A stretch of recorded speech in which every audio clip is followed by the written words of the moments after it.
Hello बच्चों, शुभ प्रभात। मैं आपकी हिंदी अध्यापिका रेनू। आज हम करेंगे क्लास 11th की हिंदी पाठ्य पुस्तक आरोह भाग 1 के गद्य खंड का पाठ नमक का दारोगा, जिसको मुंशी प्रेमचंद जी ने लिखा है। और इस कहानी की व्याख्या 2 भागों में हम कर चुके हैं, जिसमें हमने पंडित आलोपी दीन और इस कहानी के मुख्य पात्र वंशीधर के बारे में पढ़ा कि वंशीधर धर्म के मार्ग पर अडिग है और वहीं पर आलोपी दीन को अपने धन की सत्ता पर दृढ़ विश्वास है।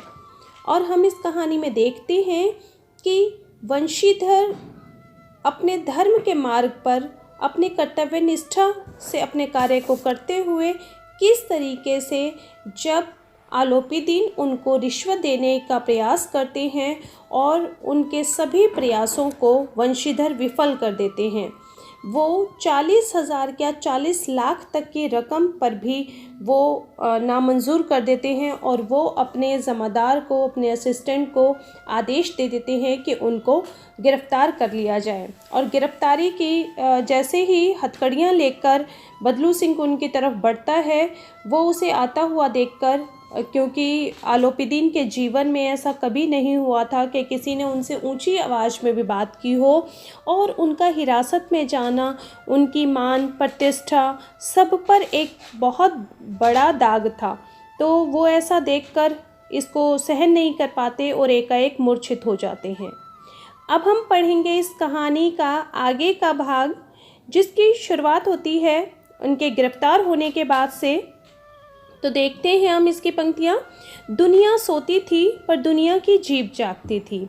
सवेरे देखिए, दुनिया सोती थी, दुनिया की जीभ जागती थी। इस कथन से अभिप्राय है, लेखक ये स्पष्ट करना चाहते हैं कि संसार में लोग किस प्रकार अवसर पाकर किसी भी घटना का किस प्रकार से मज़ा ले लेकर उसका वर्णन करने लगते हैं कि चाहे दुनिया सो रही हो, क्योंकि जब उनको गिरफ्तार किया गया था तो रात का समय था, पर सुबह होते होते ये बात हर एक की ज़ुबान पर थी कि पंडित आलोपी दीन को गिरफ्तार कर लिया गया है। सवेरे देखिए तो बालक वृद्ध सबके मुंह पर यही बात सुनाई देती थी। जिसे देखिए वही पंडित जी के इस व्यवहार पर टीका टिप्पणी कर रहा था। हर कोई उनके लिए तरह तरीके की बातें बना रहा था, निंदा की बौछारें हो रही थी, जैसे सब कितने दूध के धुले हुए हैं। सब उन पर व्यंग्य कर रहे थे, निंदा कर रहे थे उनकी कि पंडित जी ऐसे व्यक्ति थे, अच्छा ऐसा काम करते थे, अरे बड़ा गलत करते थे। तो ऐसा लग रहा था कि मानो संसार से पापी का पाप कट गया हो, सारे पापी खत्म हो गए, एक ही पापी था और वो पापी भी अब गिरफ्तार हो गया है। तो सभी व्यक्ति जो खुद गलतियां करते हैं, पानी को दूध के नाम पर बेचने वाला ग्वाला, जो खुद पानी को दूध के नाम पर बेचता है वो ग्वाला, कल्पित रोजनामचे भरने वाले अधिकारी वर्ग। कल्पित रोजनामचे भरने वाले अधिकारी वर्ग से मतलब है कि वो सरकारी नौकरियां करने वाले व्यक्ति जो नौकरी पर जाते नहीं हैं, पर कल्पना के आधार पर अपने अटेंडेंस रजिस्टर की अटेंडेंस को पूरा भर देते हैं। और रेल में बिना टिकट सफ़र करने वाले बाबू लोग, जाली दस्तावेज बनाने वाले सेठ साहूकार, सब के सब जो खुद भ्रष्टाचार में लिप्त हैं, जो खुद खूब दिन भर गलतियां करते हैं, वो सब के सब देवताओं की भांति गर्दनें चला रहे थे, अर्थात पंडित जी पर टीका टिप्पणी करने लगे थे।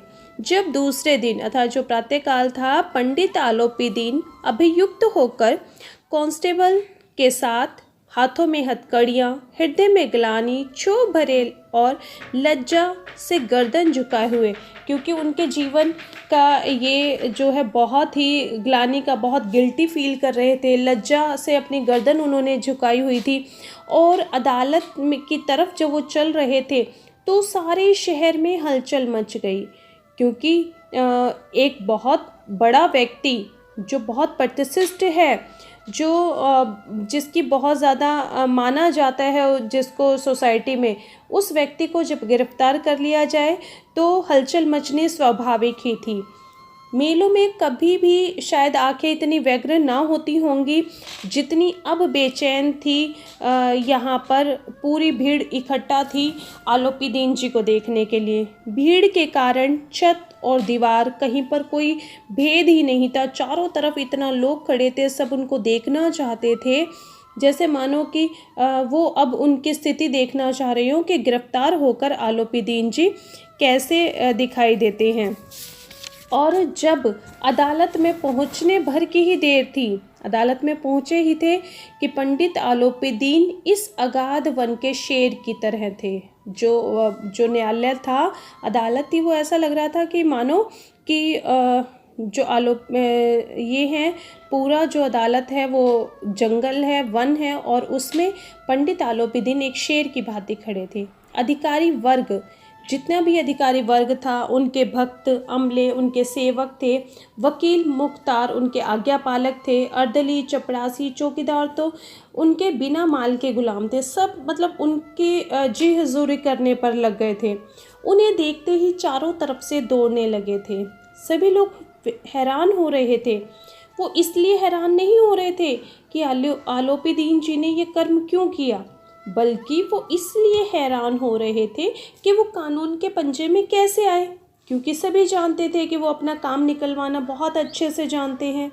ऐसा मनुष्य जिसके पास असाध्य साधन करने वाला धन, अब देखिए यहाँ पर इस सेंटेंस को कहने का मतलब क्या है, असाध्य साधन करने वाला धन, कि जो असाध्य, जिसको साधा ना जा सके, जिसको प्राप्त ना किया जा सके, पर उस वस्तु को भी साधन करने वाला धन, उसको भी धन से प्राप्त किया जा सकता है। कि जो चीज़ें हमें कैसे भी प्राप्त नहीं होती, फिर हमें वो धन से प्राप्त हो जाती हैं, वो। और अनन्य वाचलता, वाचलता कि उनकी जो बोलने की जो पावर थी, वो इतना अच्छे से बोलकर, मीठी मीठी बातें लल्लो चप्पो करके बोलना, वो इतने अच्छे तरीके से जानते थे पंडित आलोपी दीन जी कि सब हैरान थे कि वो क्यों कानून के पंजे में आ गए।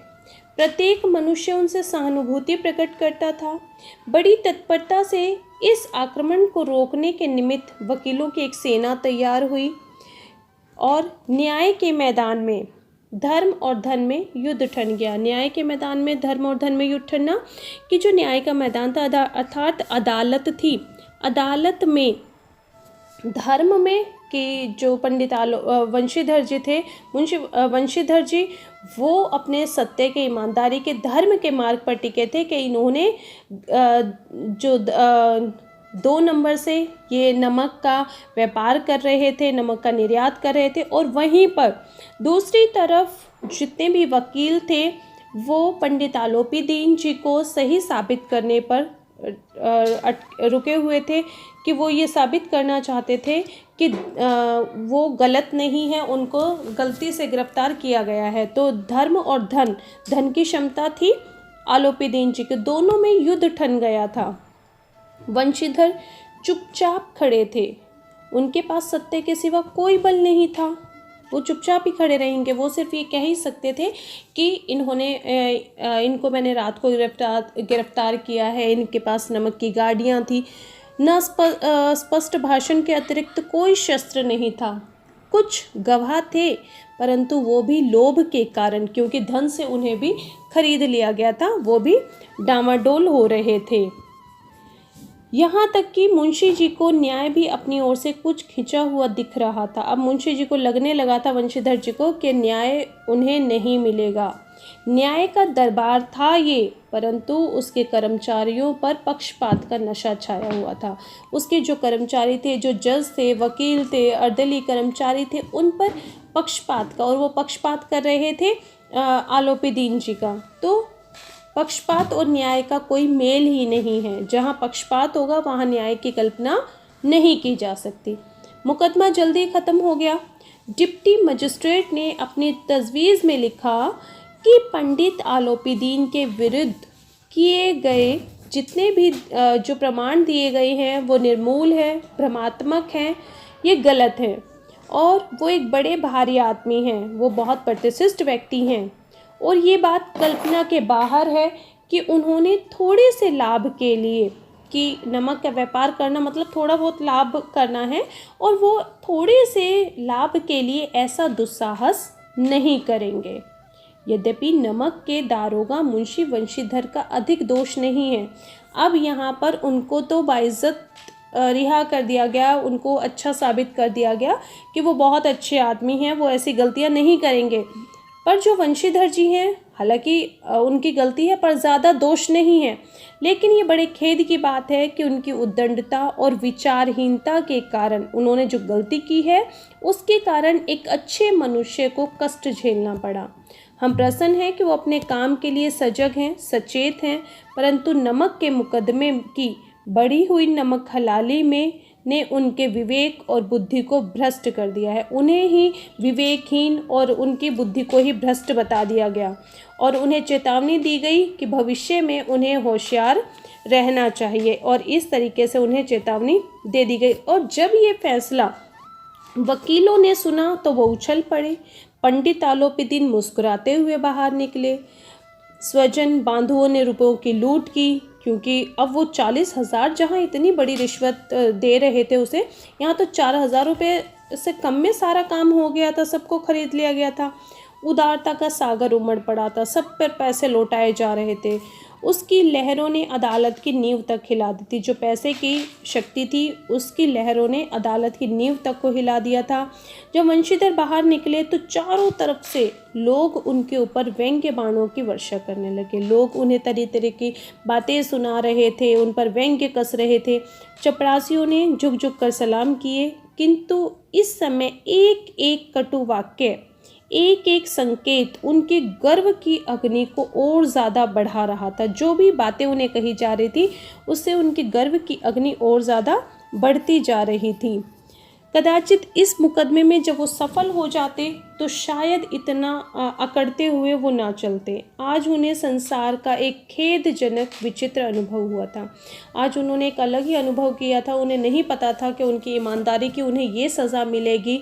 न्याय और विद्वता, लंबी चौड़ी उपाधियाँ, बड़ी बड़ी दाढ़ियाँ और ढीले चोंगे एक भी सच्चे आदर के पात्र नहीं हैं। वो देख चुके थे कि अदालत का कोई भी व्यक्ति, चाहे वो न्यायाधीश हो, वकील हो या कोई भी अधिकारी, कोई भी आदर का पात्र नहीं है।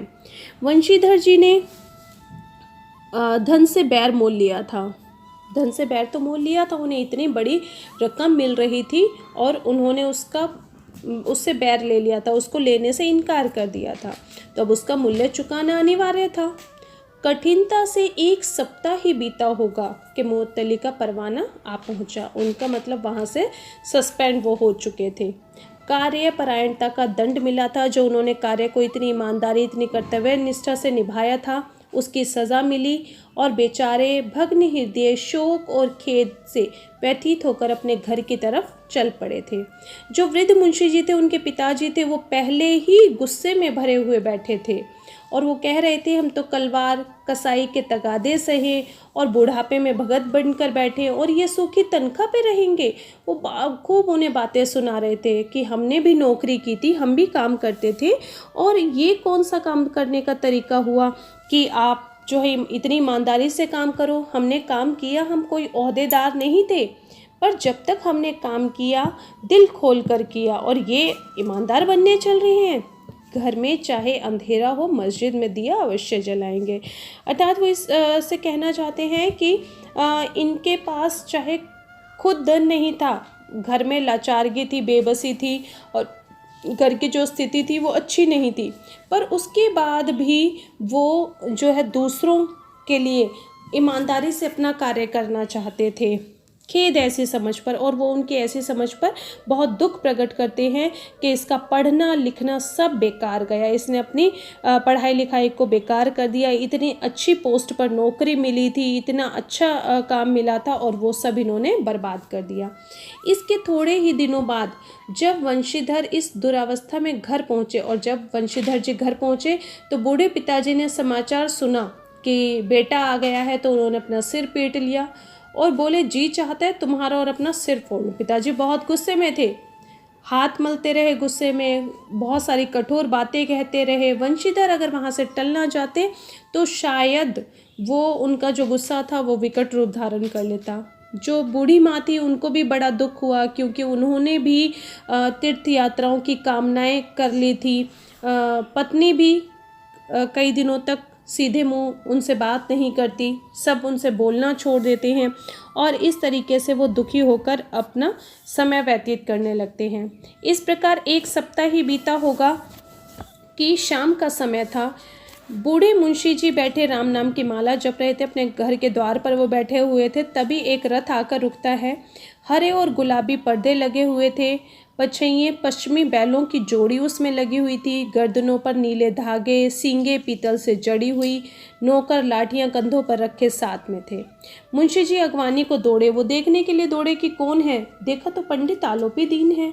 वो बड़े हैरान हो गए थे कि पंडित आलोपी दीन उनके घर पर आए हैं। झुककर दंडवत किया उन्होंने। लल्लू चप्पू की बातें करने लगे। बड़ी उनके बटरिंग वो करने लगे थे। उन्हें लगा कि शायद अब भी ये कुछ हमें सुनाने आए हैं, कुछ हमें सज़ा देने आए हों, कुछ अभी कहना इनका बाकी रह गया हो। तो वो बड़ी लल्लू चप्पों की बातें करने लगे और कहने लगे कि हमारा भाग्य उदय हुआ जो आपके चरण इस द्वार पर आए। आप हमारे पूज्य देवता हैं, आपको कौन सा मुँह दिखावें।